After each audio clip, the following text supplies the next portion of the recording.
Karibu ndugu mtazamaji wetu. Kama ni mara yako kwanza unajiunga nasi Mswati, basi usisahau kubonyeza alama ya subscribe kwa wa kwanza kupata taarifa zetu. Uendelee kwa wa kwanza, tunakuangazia taarifa za usajili kunako klabu ya Wekundu wa Msimbazi. Tunakuangazia taarifa za michezo kunako klabu ya Wekundu wa Msimbazi Simba, ambapo Mixon kwenye mazungumzo anakipiga kunako klabu ya UD Songo baada ya mchezo wa Msumbiji FC. Mchezaji huyo ambaye alishawahi kupita katika klabu hiyo ya Wekundu wa Msimbazi Simba, hivyo viongozi wa zamani wa Simba Sport Club kuelekea sasa waliweza kukutana na kujadili namna ya mwenendo, lakini kule mambo hayakuwa shwari. Lakini pia Simba Sport Club katika kumrejesha mchezaji huyo katika dirisha kubwa la usajili, lakini pia mambo jina la shwari kwa mchezaji Mixon ya klabu hiyo ya Wekundu wa Msimbazi Simba, ndipo mchezaji huyo ambao anaonekana kufanyika ndani ya klabu ya Wekundu wa Msimbazi toa ambayo ni UD Songo.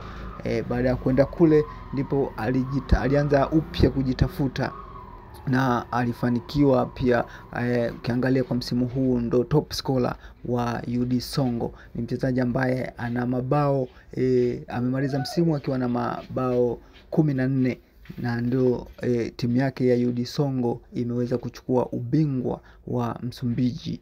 Hivyo Simba wameendelea kujadili jina hilo la mchezaji huyo, kama wanaweza kumrejesha katika klabu hiyo, na kama Simba atafanikiwa kumrejesha mchezaji huyo, basi jina la Joshua Mutale ataweza kutolewa kwa mkopo ama kuvunjiwa mkataba.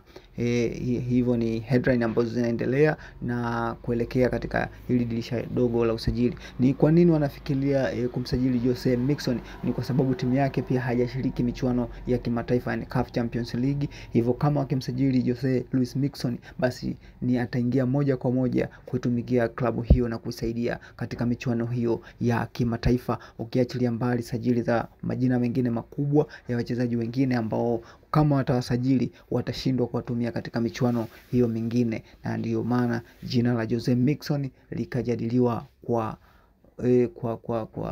mtazamo wa kipekee zaidi, kulingana na kwamba Simba inahitaji mchezaji ambaye ataenda kuonyesha direct impact katika klabu hiyo, na sio mchezaji ambaye atacheza labda ligi tu ya ndani lakini kimataifa hatocheza. Ikumbukwe pia Simba aliweza kupoteza michezo yake miwili ya CAF Champions League, hivyo anahitaji kupata matokeo mazuri na kuweza kufuzu katika hatua ya makundi na kwenda hatua ya robo finali.